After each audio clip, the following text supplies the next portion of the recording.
Well, my name is Ken Bornshore. I've been in education for 41 years. I retired back in 2014 from the public school and started to do some other things, half as a teacher and half as an administrator. I've been with Grad Solutions for the last 5 years. It's been a great place to be. The people who are wonderful. Jim, big heart, cares about kids, just what I do, and it's just a great company to be part of, and I've had a blast so far. Well, I think I wanted to be a teacher in 9th grade in high school. I liked high school. My friends were there, my girlfriend was there, I played sports, I was very active in school. I went every day. I think going to school every single day is a formula for success. I think 80% of life is showing up. And once you're there, good things happen. And, I'm originally from Pittsburgh. So in Pittsburgh, a lot of people go into the coal mines and the steel mills right after high school. But I wanted to play sports. I wanted to go to college. So I went to school, went on a football scholarship.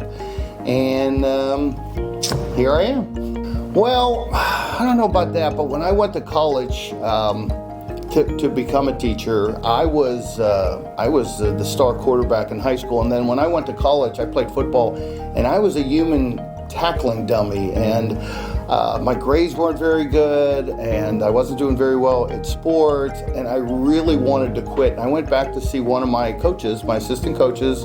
We talked about, hey, you know what, as soon as you start quitting, it becomes an easy thing to do. And, give it another year. Now that football's going to be over and you're just going to be going to school, try that out for a little bit. And I had a great spring semester. I had a blast. I met some really neat people, some really good teachers, and it just kept going through there. So it was a teacher that kind of said, hey, it's real easy to fall back into the steel mills. Why don't you try doing what you love to do, not what you have to do. So that was one of my coaches, and he was our teacher also when I was in high school. Yes, and then because of that, I became a teacher, and I was an elementary teacher at first, but my first job was in Parker, Arizona, and they didn't have any math teachers there in high school, and I had a minor in math, and they put me on an emergency certificate. I taught math. I just loved the high school atmosphere. I loved coaching. I loved the math portion. I started on lower levels, and each year went back to school, got a little more math education, and started moving up the ranks. And then I moved to Phoenix and became an algebra teacher, and then I was coaching JV football, and a lot of my kids were not eligible because of the geometry class, and I went into my department head and I said, hey, we got to do something about these teachers. Have to kind of work with these kids and help them out and get them through the class. And next year I had 5 sections of geometry, so then I became a geometry teacher, and I loved geometry.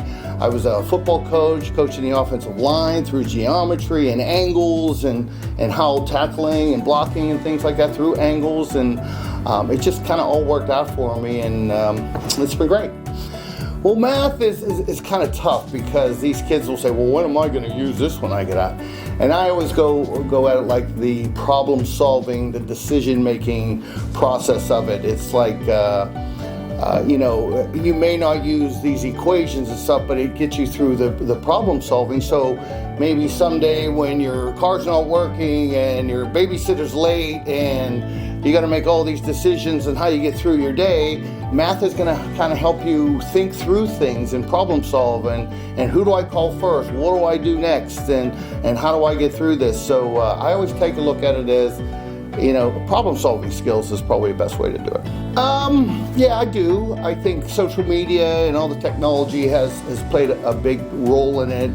Even being down here with these kids, they can't be away from their phone for so long. They got to know what's going on. The communication between their friends is so much easier and so much easier to access, and they can do it all the time. And sometimes their focus is a little tough because they're always thinking, what the heck's going on in my world of friends rather than in my world of math. So that's a little bit of a challenge. But on the other hand, you can embrace the technology too. It's looking up things and it's Googling things. It's, I don't know how to do this math problem. Well, maybe I don't either. Let's Google it. Let's do stuff together. Let's use technology. But there's a fine line between its use and its distraction. That's what I think.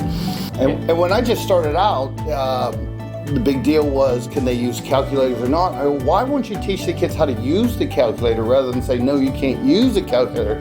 You got to do things in your head, because even us as adults, if I have a bunch of numbers I'm going to add up, I'm going to use a calculator, and even as a math teacher, I'm going to use a calculator. So let's use the stuff that we have, the technology, embrace it instead of run from it. Well, it's never too late for education. I mean, education, we talked about earlier, kind of saved my life. It got me out of the mills and into something that I really loved and wanted to do.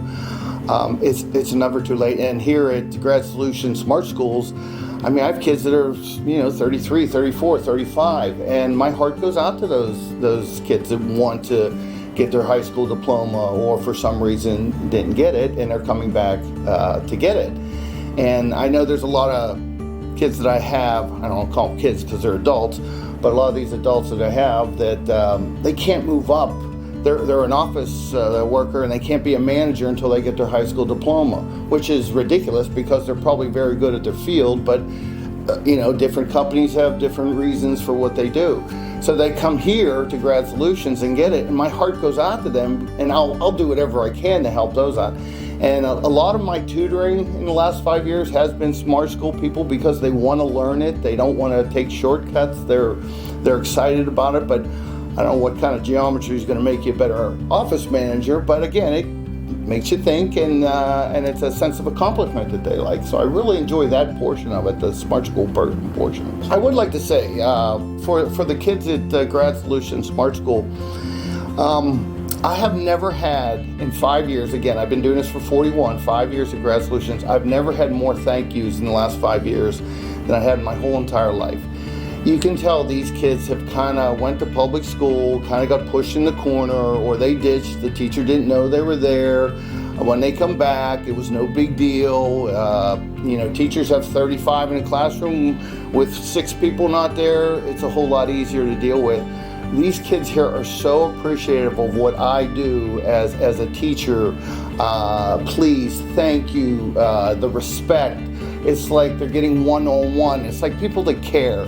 And, Jim does do a very good job of basically hiring people that care. I'm talking about the mentors, I'm talking about the teachers, I'm talking about every department at Grad Solution. These people care about kids.